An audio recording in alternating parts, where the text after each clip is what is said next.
Bonjour à tous, une petite vidéo qui commence sur mes premières tomates cœur de bœuf. On est encore qu'au début du mois de mai en région parisienne. Alors ce pied de tomate, je l'ai élevé quand même en véranda, parce que là il fait 1,20 m.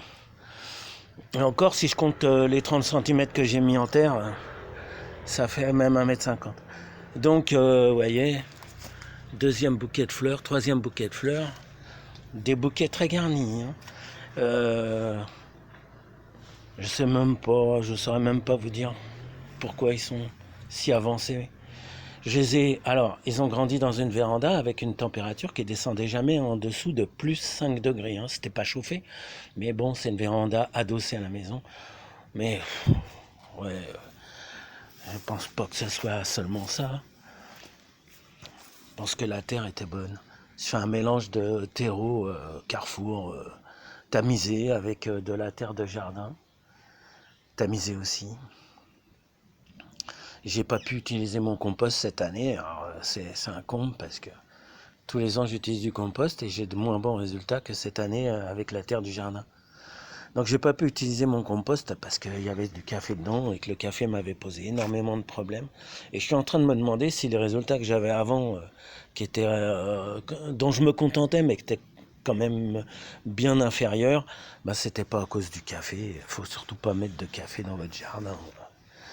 Il y a certaines plantes qui résistent mieux. Alors là, ce que je vous montre, c'est l'ail violet. Donc il est très grand, il est protégé.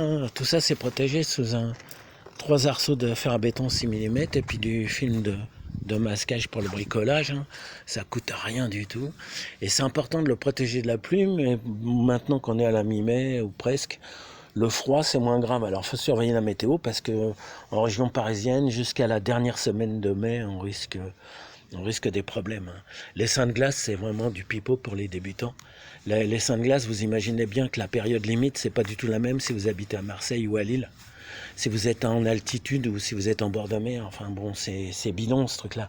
En région parisienne, normalement, la période critique, elle s'arrête vers le 21-23 mai. Donc là j'ai été obligé de les mettre dehors parce qu'ils étaient trop grands, je pouvais pas les garder dans ma véranda. Et puis j'ai regardé, j'ai été obligé de les mettre au milieu de l'ail violet.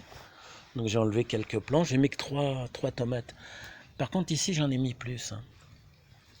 Donc il faut protéger de la pluie parce que la pluie c'est source de mildiou, c'est la source du mildiou. Vous protégez de la pluie, vous n'avez pas le mildiou.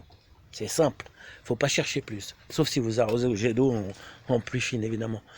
Donc il faut que ça soit dégagé, que les plants soient dégagés, couper les feuilles qui peuvent gêner la circulation du vent, parce qu'il faut sécher l'eau. Voilà. C'est pas la terre n'apporte pas de maladie, c'est n'importe quoi, les mecs. Tout le monde invente ce qu'il veut.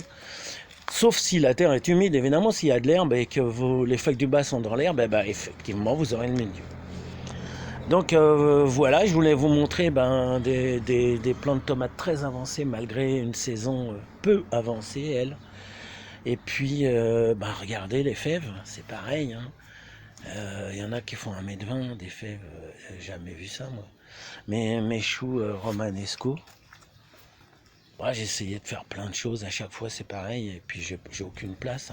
Mais quand même, regardez, la menthe, c'est la menthe glaciale. J'ai jamais vu des feuilles de cette taille, moi, de menthe, dans un pot. On dirait que j'ai des limaces. Enfin bon, voilà, encore d'autres choux.